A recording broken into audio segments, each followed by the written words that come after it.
এখন বৃন্দাবনে যাচ্ছে, বৃন্দাবনে যেন প্রবেশ করলো, জীব গোস্বামী পাদ কি, জীব গোস্বামী পাদ কি, জীব গোস্বামী পাদ কি। জীব গোস্বামী জিজ্ঞেস করলো, কি নাম তো? এই তোর কি নাম? আমার নাম দুঃখী কৃষ্ণ দাস। দাঁড়া, কি বললি? দুঃখী কৃষ্ণ দাস? যে কৃষ্ণের দাস হয় সে দুঃখী হয়? যে মায়ার দাস হয় সে দুঃখী হয়? তুই দুঃখী কিসের? না না গুরুদেব, আসলে আমার গুরুদেব দিয়েছে কৃষ্ণদাস আর আমার বাবা দিয়েছে দুঃখী। তোর গুরুদেবের নাম কি? হৃদয় চৈতন্য ঠাকুর। এ কি আছিস? জল দে, আসন দে। বলে কেন? তুই তো যেমন তেমন শিষ্য নইস রে। তোর গুরুদেব হৃদয় চৈতন্য, হৃদয় মাঝে নিতাই গৌরকে নাচিয়েছিল, তাই নাম হয়েছিল হৃদয় চৈতন্য। তাই নাকি? বলে হ্যাঁ।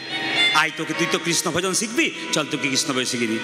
এই দেখ, তোকে একটা সোনার ঝাঁটা দিলাম। এই সোনার ঝাঁটাটা নিয়ে প্রত্যেকদিন কুঞ্জ মন্দিরে ঝাঁট দিবি। সবাই তাকাবেন, যে যেখানে বসেছেন সবাই একটু মাথায় কাপড়টা নিন। এবার রাধারানী কৃপা পাবে। তুই কুঞ্জ মন্দিরে ঝাঁট দিবি। কৃষ্ণদাসকে বলছে জীব গোস্বামী, এই দেখ তোকে একটা সোনার ঝাঁটা দিলাম।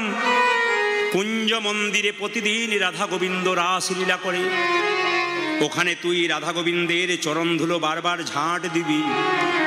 দেখবি একদিন রাধা গোবিন্দের কৃপা পেয়ে যাবি। ছোট্ট সোনার ঝাঁটাকে কোলে নিয়ে কেঁদে কেঁদে বলে কৃষ্ণদাস, ওরে সোনার ঝাঁটা রে। বাবা, আমি আপনাদের বলবো, সাধুগুরু বৈষ্ণব যদি কোনো বস্ত্র আপনাকে দেয় না, খুব ভক্তি ভরে নেবেন। ওনাদের বস্ত্র স্পর্শ করলে ভক্তি জন্মায়। চোরের কাছ থেকে একটা কাপড় নেবেন, চুরি চুরি মনোভাব হয়ে যাবে। কিন্তু সাধুগুরু বৈষ্ণবের স্পর্শ করা জিনিস নিলে আপনার কৃপা হয়ে যায়। এই যে হরিনাম করছেন না, যারা বসে বসে শুনছে, সাধুগুরু বৈষ্ণবের কৃপা পেয়েছে। অনেকের মনে হয় বাড়ি যাই, রাত্রি 11টা বাজতে চললো, বাড়িতে অনেক সকালে কাজ আছে। সকালটা তোমার হবে কোনো গ্যারেন্টি আছে? তুমি যে ঘর ঘর ঘর ঘর করছো, মৃত্যুর সময় তো গলাটা তোমার ঘর ঘর ঘর ঘর ঘর ঘর ঘর করবে না, কি বলছেন? আপনারা শুনলে চমকে যাবেন, যে যেখানে বসে আছেন মন দিয়ে শুনে নিন মায়েরা। আজ এক ব্যক্তিকে আজ আমি গাড়িতে করে আসছিলাম, এরা সব টিফিন করতে গেছে, আমি গাড়িতে টিফিন করছি। আমার সামনেই একজন ব্যক্তিকে একবারে মাচাই করে নিয়ে আসা হলো। খুব একটা বেশি বয়স নয়। গত পরশু তারিখে সে বলেছে মেয়ের বাড়ি যাব, মেয়ের বাড়ি গিয়ে 4 দিন থাকবো, অনেকদিন থাকতে পাই নাই। পরশু তারিখে বলেছে, আর কালকে রাতেই তার আর মেয়ের বাড়ি যাওয়া হলো না, মেয়েই তার বাড়িতে এলো। কীর্তন শুনতে এসছেন, গ্যারান্টি নেই আপনি বাড়ি ফিরে যাবেন। রাত্রিবেলায় শোবেন, যদি চোখ খুললেন তবে সকাল হবে, চোখ না খুললে আপনার জীবনে পরকাল হবে। আস্তে আস্তে এর ফাঁকে একটা কথা বলে যাই, আপনার সংসারে আছেন যারা জল খাবেন, কিছু মনে করবেন না। বাগভট্ট ঋষি অষ্টাঙ্গিক হৃদয়ম বলে একটা বই আছে, তাতে বলেছে জল খেতে গেলে দাঁড়িয়ে জল কোনোদিন খাবেন না। দাদা ভাইয়েরা যারা কীর্তন শুনছেন, যারা বসে আছেন, তারা মন দিয়ে শুনবেন, বাড়িতে শিক্ষাটা দেবেন। কি? দাঁড়িয়ে জল খেলে গোটা শরীরের ব্যথাটা 50 ভাগ বাড়ে। আপনার শরীরে যে ব্যথা না, অনেকে দেখবেন কোমরে ব্যথা, বসতে পারে না, বলে কীর্তন শুনতে যাবো বাবা, বেশিক্ষণ বসতে পারি না গো, কোমরে খুব ব্যথা করে, উঁচুতে বসতে হয়, অনেকের হয় না। এদেরকে লক্ষ্য করবেন, এরা বেশিরভাগ ক্ষেত্রে দাঁড়িয়ে ঢকঢক করে জল খেয়েছে। শুধু দাঁড়িয়ে নয়, বিষ্ণু পুরাণ বলছে যদি বাঁ হাতে কেউ জল খায় তবে সে বৃষ্ঠার সমান হয়। তাই জল যখন খাবেন বাঁ হাতে। এখন তো আমরা সব বোতলের জল, ভোজবাড়িতে ভোজ খেতে যাচ্ছি আর বোতলের জলটা বাঁ হাতে করে নিচ্ছি আর ডান হাতে করে খাবার খাচ্ছি। সবাই লক্ষ্য করুন, এখন খাবার খাই আমরা চটি পরি, চটি জুতো খুলে নয়, কিন্তু খুব লক্ষ্য করবেন কথাগুলো। এখন যত দিন যাচ্ছে তত আমাদের অধঃপতন আসছে। কি অধঃপতন? এখন দেখবেন মাংসের দোকান খুলেছে, তা আবার দরজার উপরে লিখেছে শ্রীকৃষ্ণ চিকেন সেন্টার। মানে কত অধঃপতন না হলে আমাদের এটা নয়। শ্রীকৃষ্ণ চিকেন সেন্টার, কৃষ্ণের নামে মাংসের দোকান। আবার জুতো কিনতে গেলাম, দোকান থেকে ফিরে এলাম, কেন? Kalimata shoe house. জুতোর প্যাকেটটার উপরে কালীমাতার ছবি আর ভেতরে জুতো ভরা আছে। এর চাইতে লজ্জার কি আছে? হাসি নয়, এগুলো আমাদের লজ্জা হওয়া দরকার। আমরা ধর্মটাকে নিয়ে ছিনিমিনি খেলছি। ভোজবাড়িতে ভোজ খেতে যান, মেনু কার্ডটা দেখুন, রাধা বল্লভী, আপনাদের হয় কিনা জানি না, হয় এদিকে রাধা বল্লভী, কি সুন্দর শুনতে নাম রাধা বল্লভী, তার নিচে রাধাকে কি সুন্দর মান সম্মান দেয় বলুন তো, চিকেন কাটলেট, মটন কাটলেট রাধার নিচেই। একটু বিচার করে দেখবেন। আপনি বস্তাতে করে চাল কেনেন, জোরে বলুন হ্যাঁ না, চাল কেনেন না? আমরাও চাল কিনি। শ্রীকৃষ্ণ রাইস মিল, কৃষ্ণের ছবি, খুব ভালো কথা যিনি করেছেন, শ্রীকৃষ্ণের ছবি, বস্তাতে চাল শেষ হয়ে গেল, ফাঁকা বস্তাটা বাথরুমের দরজায় আছে, পায়খানা ঘর থেকে বেরিয়ে লোকটি পা দিয়ে শ্রীকৃষ্ণ রাইস মিল। অধঃপতনটার কোন দিকে যাবে আমাদের? এই দিকে তাকাবেন। ধূপকাঠির প্যাকেট কিনেছেন, রাধাকৃষ্ণের ছবি আছে, ঠাকুরের ছবি আছে, প্যাকেট শেষ হলো, প্যাকেটটা কোথায় ফেলালেন জোরে বলুন? কোথায় ফেলালেন? রাস্তায় ফেলালেন, নর্দমাতে ভাসতে লাগলো ওই প্যাকেটটা। একদিকে রাধা গোবিন্দকে সেবা, একদিকে রাধা গোবিন্দকে অপমান করছে। আমি একটা বাড়িতে কীর্তন করতে গেলাম, কিছু মনে করবেন না, মানে বাড়িতে বাসা, ভদ্রলোক বললেন গ্রামের কীর্তন, আমার বাড়িতে বাসা। প্রদীপবাবু দেখুন আমার বাড়িটার দিকে তাকান। বলে কি না, বাড়ির দরজাতে রাধাকৃষ্ণের মূর্তি এঁকে দিয়েছে, একবার পাথরের মূর্তি সুন্দর করে। তো বলছি দেখছেন তো, বাড়ি ঢুকবার আগেই রাধাকৃষ্ণের মূর্তি এঁকে দিলাম। আমি ভেতরে থাকি, কৃষ্ণ বাইরে থাকে, কৃষ্ণকে রেখেছি দরজার সামনে। আমি জিজ্ঞেস করলাম, আচ্ছা ধরুন প্রচণ্ড বৃষ্টি এলো, পাথর হলো, হ্যাঁ ধুলো হলো, ঝড় হলো, আপনি কোথায় থাকেন? বলে কেন আমি বাড়ির ভেতরে থাকি। কৃষ্ণ কোথায় থাকে? বলে বাড়ির বাইরে, যত ধুলো যত পাথর সব কৃষ্ণ খাক। আমরা আর কত নিচে নামবো একটু বিচার করবেন কথাগুলো। আমরা কত নিচে নামতে পারি, আমরা কত নিচের দিকে নামতে পারি। সাধুগুরু বৈষ্ণব দেখলে প্রণাম করি না, ঠাট্টা করে দিই আমরা। এর চাইতে লজ্জার কি হতে পারে? এই জন্য বারবার আপনাদের বলবো যে যেখানে বসে আছেন মায়েরা সবাই মন দিয়ে শুনবেন, এই কাজগুলো আপনারা করবেন না। দাঁড়িয়ে জল খাবেন না, বাঁ হাতে জল খাবেন না। সন্ধ্যাবেলায় 3টে কাজ আপনারা করবেন না। যম সংহিতা পড়বেন, পরিষ্কার করে বলছে সন্ধ্যাবেলায় 3টে কাজ করতে নেই। কি কি? শুয়ে থাকতে নেই, সন্ধ্যাবেলায় শুতে নেই, সন্ধ্যাবেলায় খেতে নেই, আর সন্ধ্যাবেলায় স্বামী স্ত্রীর সঙ্গ করতে নেই। যম সংহিতা পড়বেন, দেখবেন পরিষ্কার পেয়ে যাবেন। শুতে নেই কেন? যে সন্ধ্যাবেলায় শুই, যদি শরীর অসুস্থ থাকে তবে শোবেন। সুস্থ মানুষ সন্ধ্যাবেলায় শুতে পারবে না। কেন? সুস্থ মানুষ সন্ধ্যাবেলায় শুলে যম সংহিতা বলছে দারিদ্রতা দিনের পর দিন বেড়ে যায়। আর যদি কেউ সন্ধ্যাবেলায় খায়, সন্ধ্যা পেরিয়ে বাচ্চাকে খাবার দেবেন, স্বামীকে দেবেন, বাড়ি কাউকে দেবেন, সন্ধ্যাতে দেবেন না। কেন? সন্ধ্যার সময় খেলে কি হয়? ব্যাধি হয় রোগের মধ্যে, দেহের মধ্যে। আর কি হয় মায়েরা? স্বামী স্ত্রীর সঙ্গ করলে অসুর সন্তানের জন্ম হয়, দেবতা সন্তানের জন্ম হয় না। কশ্যপ মুনি তার 2টো স্ত্রী ছিল, দিতি এবং অদিতি। একজন অসুর সন্তান দিল, একজন দেবতা সন্তান দিল। একজন সন্ধ্যাটাকে মানে নাই, তাই অসুর সন্তানের জন্ম দিয়ে বসে আছে। তাই আপনাদের কাছে নিবেদন রইল, অনেক কিছু কথা আছে, অনেক ব্যাপার আছে, অনেক জানবার জিনিস আছে, কিন্তু কি করবেন, অত জানাতে গেলে তো রাত্রি পেরিয়ে যাবে। তাই আপনারা সবাই একটু মাথায় কাপড়টা নিন। ছোট্ট ছেলে দুঃখী যাচ্ছে, একবারে সবাই মিলে ভক্তি করে বসবেন, সবাই বাবু হয়ে। মায়েরা ছোট্ট দুঃখী ঝাঁট দিচ্ছে, আর সোনার ঝাঁটাকে বলছে সোনার ঝাঁটা তুই আমায় কৃপা কর, জয় রাধা শ্যামে জয়। সবাই উলুধ হয়ে দেবেন। রাধা গোবিন্দ যেখানে নৃত্য করে, জয় রাধা শ্যামে জয়, জয় গিরিধার।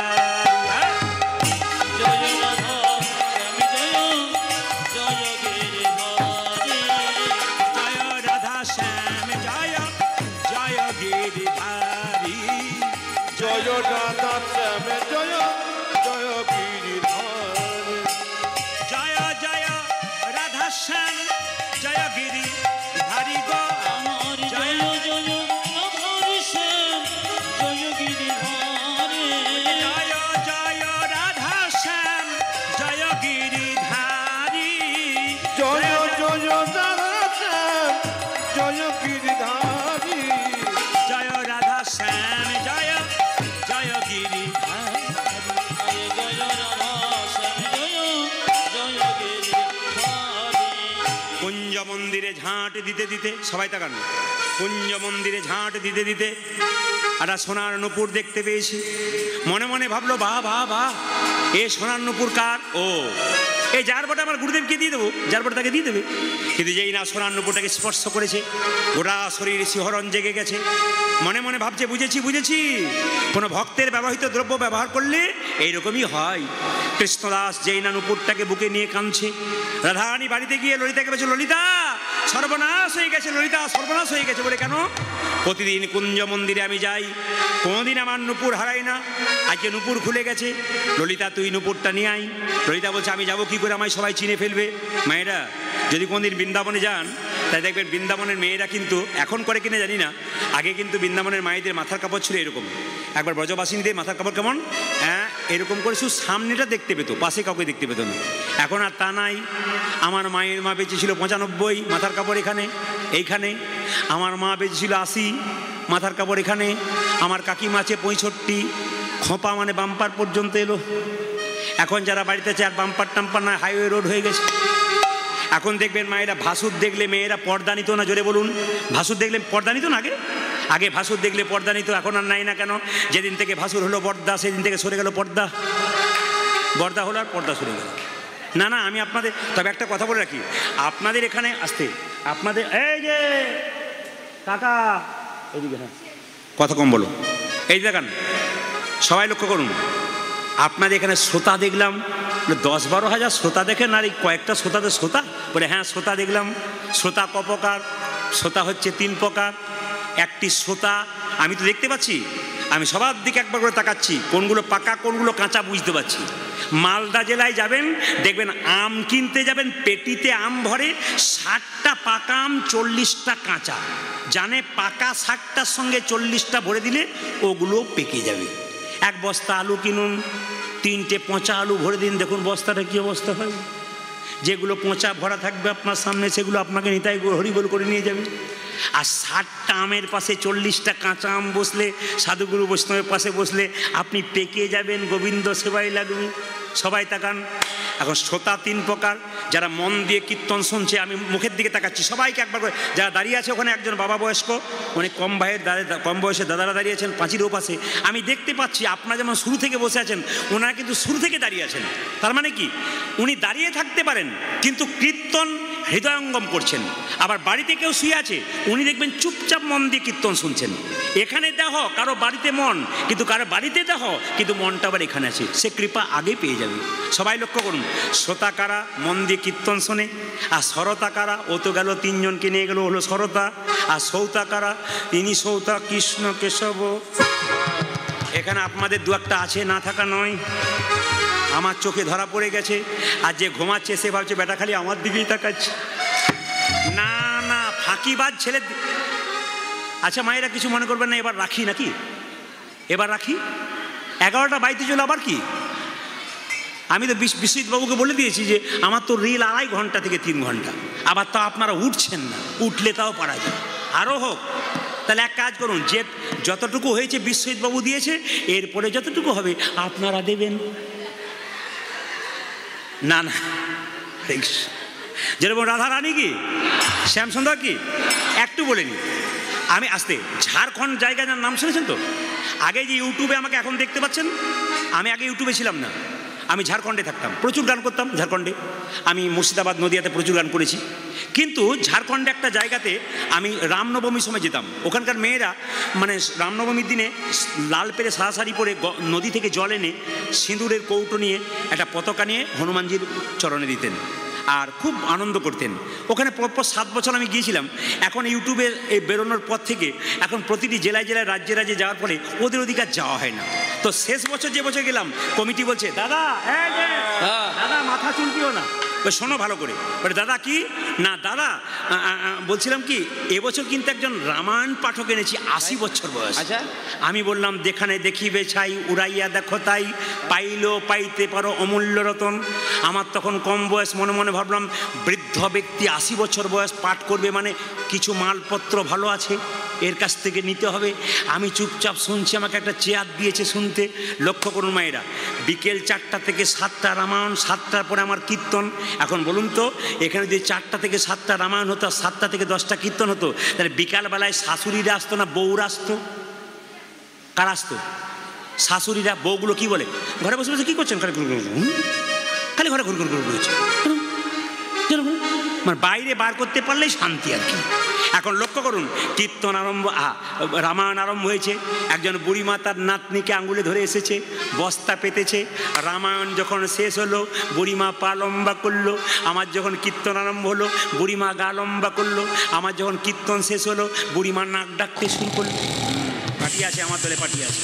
নাক ডাকতে শুরু করলো। কীর্তন 3 দিন হয়ে গেছে। কুঞ্জ বর্ণনে পরে এসে বলছে, বাবা প্রদীপ, তোর কীর্তনে যে কি মজা, আমি ছাড়া কে বুঝবে? আমরা, মাসি তুমি তো ঘুমোচ্ছিলে, তুমি কি বুঝলে? বলছে, আমি যা বুঝেছি কেউ বুঝে নাই। বলে কীরকম? বলছে, আমার ছেলেরা আমাকে এত ভালোবাসে, রাত্রিবেলায় শোবার সময় 3টে ফ্যান দেয়, 2টে ঘুমের ট্যাবলেট দেয়, তবু ঘুম আসে না। আর তোর কীর্তনে কি ঘুম, আমার ঘুমই ছাড়ে না। কাজ তো হয়েছে না, কি হয়েছে? তোর কীর্তনে কি ঘুম ছাড়ে না। এখন লক্ষ্য করুন, যে রামায়ণ পাঠ করছে তাকে গিয়ে বলছে, বাবা তোর রামায়ণ পাঠ খুব ভালো। এখন যাকে ভালো বলা হবে তার তো খুব আনন্দ। রামায়ণ পাঠক বলছে, বুড়িমা বুঝতে পেরেছো? বলছে, বাবারে 3 দিন ধরে রামায়ণ পাঠ শুনলাম, সবই বুঝেছি, একটা জিনিস মাথায় ঢোকে নাই। বলে কি? রাম রাক্ষস না রাবণ রাক্ষস? রামায়ণ পাঠক বলছে, রামও রাক্ষস নয়, রাবণও রাক্ষস নয়, রাক্ষস আমি যে তোমাকে বোঝাতেই পারলাম না। দেখবেন আবার মন দিয়ে না শুনলে বলবে প্রদীপ পাল রাক্ষসে ছিল, ওটা বোঝাতেই পারলো না। সবাই মিলে মায়েরা কোন জায়গায় ছিলাম? কোন জায়গায় ছিলাম? যেরকম রাধা রানী কি, শ্যাম সুন্দর কি, মদন মোহন কি, ললিতা তুই যা নুপুরটা নিয়ে আয়। ললিতা যাচ্ছে, মায়েরা মাথায় কাপড় নিয়ে ললিতা যাচ্ছে। রাধা কৃষ্ণ নামে লইয়া ললিতা চলে, রাধা কৃষ্ণ রাধা কৃষ্ণ নামে লইয়া ললিতা চলে, আজি রাধা কৃষ্ণ নামে লইয়া ললিতা চলে। কুঞ্জ মাঝে কৃষ্ণ দাস ভাসে নয়ন জলে, কুঞ্জ মাঝে আমার কুঞ্জ মাঝে কৃষ্ণ দাস ভাসে নয়ন জলে। কুঞ্জ মাঝে কুঞ্জ মাঝে কৃষ্ণ দাস ভাসে নয়ন জলে গো, কুঞ্জ মাঝে কৃষ্ণ দাস ভাসে নয়ন জলে গো। রাধা কৃষ্ণ নাম লইয়া ললিতা চড়ি বল, রাধা কৃষ্ণ নাম লইয়া ললিতা চড়ি, রাধা কৃষ্ণ নাম লইয়া ললিতা চলে, রাধা কৃষ্ণ নাম লইয়া ললিতা চলে। সবাইকে বললাম মাথায় কাপড় নিতে কেন? এই জায়গাটা মন দিয়ে শুনে নেবেন। কৃষ্ণদাস যখন, শুনবেন ভালো করে, কৃষ্ণদাস যখন নুপুরটাকে হাতে নিয়ে কাঁদছে, ললিতা জিজ্ঞেস করছে, বাবাজি आपको एक नुपुर मिला है? सबाई सुनबेन वृंदावনের भाषा, आपको एक नुपुर मिला है? बाबाजी बोलছে नुपुर तो मिला है। ललिता बोलছে ओ नुपुर मेरा है, मुझे दे दीजिए। ওই নুপুর আমার, তুমি আমাকে দিয়ে দাও। যেই না বলেছে নুপুর আমার, আমাকে দিয়ে দাও, কৃষ্ণদাস বড় চালাক। ললিতার 2টো পায়ের দিকে তাকিয়েছে, দেখছে 2টো পায়ে নুপুর রয়েছে। বলছে, তোমার যদি নুপুর হবে তাহলে তোমার 2টো পায়ে 2টো নুপুর এলো কোথা থেকে? ললিতা ঘাগড়া দিয়ে তাড়াতাড়ি ছাকা দিচ্ছে নুপুরগুলোকে। কৃষ্ণদাস বলছে, ছুপালো जितना भी छुपालो পাকার গাই হে তুম, যতই তুমি লুকাবার চেষ্টা করো ধরা পড়ে গেছো। ললিতা তখন চালাকি করে বলছে, বাবাজি ও নুপুর মেরে নাহি হ্যাঁ, ও নুপুর মেরে সেহেলি কে লিয়ে হ্যাঁ, আমার বান্ধবীর বটে। বলুন তো মায়েরা নুপুরটা কার হতে পারে? বাহ বাহ, ভেরি গুড, সুন্দর, ধন্যবাদ জানাই আপনাদেরকে, খুব খুশি হলাম আমি। আসলে বিশ্বজিৎবাবু যিনি আছেন মায়ের ভক্ত, মা মনসা সামনে আছেন, আর আমিও কিন্তু মায়ের ভক্ত। আমার জেঠিমা মায়ের মন্দিরে একটা প্রদীপ দিয়েছিল। মা মনসার মন্দির আমাদের বাড়িতে 7টা মা আছে, ইউটিউবের মাধ্যমে দেখতে পাবেন, প্রতি চৈত্র মাসে একটা অনুষ্ঠান হয় বড়। তো সেই মায়ের মন্দিরে প্রদীপ দিয়েছিল। আমার জেঠিমা বলেছিল যে ছেলে হয় তো প্রদীপ নাম রাখবো। ওই জন্য আমি মাতৃভক্ত খুব। আমি মা মনসার কৃপাতে আমি কৃষ্ণের চরণ পেয়েছি, কৃষ্ণের কৃপা পেয়েছি, সাধুগুরু বৈষ্ণবের আশীর্বাদ পেয়েছি। তো সবাই লক্ষ্য করুন, এই জন্য মায়ে মায়ে মিলিয়ে দিয়েছে। উনিও মা ভক্ত, আমিও মা ভক্ত, হয়েও গেছে, তাকে মিলে গেল আর কি। সবার কাছে লক্ষ্য করুন, কৃষ্ণদাস যেই না বলছে তাহলে বলছে মেরে সেহেলিকে লিয়ে হ্যাঁ, কে বলছে? ললিতা বলছে আমার বান্ধবী বটে। বলছে যার নুপুর তুমি তাকে পাঠিয়ে দাও। কৃষ্ণদাস কত চালাক দেখুন, যার নুপুর তাকে পাঠিয়ে দাও। সবাই তাকান। ললিতা গিয়ে বলছে, রাধে রাধে, কি সর্বনাশ হয়ে গেছে। বলে কেন? গোড়াতেই গলদ করে ফেলেছি। আমি বললাম নুপুরটা আমার, ও বড় চালাক, আমার পায়ের দিকে তাকিয়েছে, দুটো নুপুর দেখে বললো নুপুর যাক, তাকে পাঠিয়ে দাও।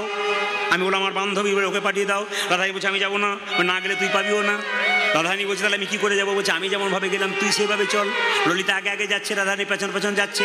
রাধা কৃষ্ণ আহা ভাইরা, আহা ললিতারও সঙ্গে তখন রাধারানী চলে, ললিতারও সঙ্গে তখন রাধারানী চলে, ললিতারও সঙ্গে তখন রাধারানী চলে। ও যাজ ললিতার সঙ্গে তখন রাধা রানী চলে। কৃষ্ণদাস কৃষ্ণদাস নুপুর পেয়ে ভাসে নয়ন জলে গো, কৃষ্ণদাস নুপুর পেয়ে ভাসে নয়ন জলে গো, কৃষ্ণদাস নুপুর পেয়ে ভাসে নয়ন জলে গো। আজ কৃষ্ণ দাসী নুপুর পেয়ে ভাসে নয়ন জলে গো। ললিতার সঙ্গে তখন রাধারানী চলে, ললিতার সঙ্গে রাধারানী চলে, ও যে ললিতার সঙ্গে তখন রাধারানী ও চলে। যাজ ললিতার সঙ্গে তখন রাধা রানী এইবার চলে। এবার তাকান, এবার দারুণ ইন্টারেস্টিং ঘটনা কি? রাধারানী যেই না মাথায় কাপড়টা নিয়ে বলছে বাবাজি, কৃষ্ণদাস মনে মনে ভাবছে এতদিন নারী কণ্ঠস্বর শুনেছি, এমন নারী কণ্ঠস্বর কোনোদিন শুনি নাই। আমার মনে প্রাণ সব জুড়িয়ে গেল। তুমি কে? बाबाजी आपको एक नुपुर मिला है? नुपुर तो मिला है, वो नुपुर मेरा है, मुझे दे दीजिए। एक ही कथा। कृष्णदास बोल्लो ए नुपुर जे तुम्हार तार प्रमाण की? বলে আমার পায়ের দিকে তাকাও, একটা পায়ে নুপুর আছে, একটা পায়ে নাই। কৃষ্ণদাস বলছে তোমাকে আমি বিশ্বাস করতে পারলাম না। একটু আগে যে মেয়েটা এসছে সেটা তোমার সঙ্গে আবার এসেছে, ও মিথ্যা কথা বলেছিল, মিথ্যাবাদীর সঙ্গে এসছে বলে আমার বিশ্বাস হচ্ছে না। কৃষ্ণদাস বলছে আমার তোমাকে বিশ্বাস না, এই নুপুর তোমার হবে। বলছে কৃষ্ণদাস তোমাকে বিশ্বাস করাবো? বলে হ্যাঁ, তুমি প্রমাণ দেখাতে পারবে এই নুপুর তোমার কিনা? কৃষ্ণদাসকে রাধারানী বলছে শোনো কৃষ্ণদাস, আমার হাত, আমার পায়ের নুপুর তোমার হাতের নুপুর মিলাইয়ে দেখো, যদি মিলে যায় তবে নুপুর তুমি আমায় দিয়ে দিও। কৃষ্ণদাস মনে মনে ভাবে এটা একটা কথা বটে, আমার পায়ের নুপুর তোমার হাতের নুপুর যদি মিলে যায় তবে নুপুর তোমারই। ওগো রাধে, মনে মনে ভাবছো ওগো তুমি যদি তোমার পায়ের নুপুরটা দেখাতে পারো, যে না রাধারানী নিজের পায়ের নুপুরটা দেখিয়েছে, কৃষ্ণদাস হাতের নুপুরের সঙ্গে মিলিয়ে দেখছি এই নুপুরে যেমন ঝকঝকে ওই নুপুর তেমন ঝকঝকে, এই নুপুরে যা আছে এই নুপুরে তাই আছে। কৃষ্ণদাস বলল না না, এখনো প্রমাণ হয় নাই এ নুপুর তোমার। রাধারানী বলছে কেন প্রমাণ হয় নাই? বলে এখনো বাকি আছে। বলে কিরকম?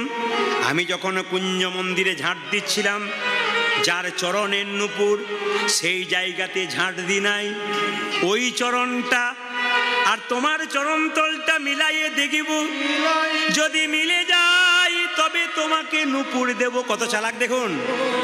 আপনারা যারা মন দিয়ে কীর্তন শুনছেন কত জ্ঞানের কথা। আমি এত বোকা নয়।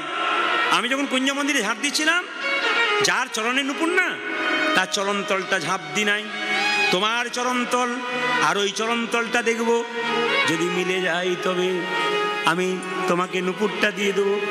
কৃষ্ণদাস যেই না বলেছে চরণ দেখাও, ললিতা বলছে রাই তাড়াতাড়ি কর, তাড়াতাড়ি কর, চরণটা দেখা।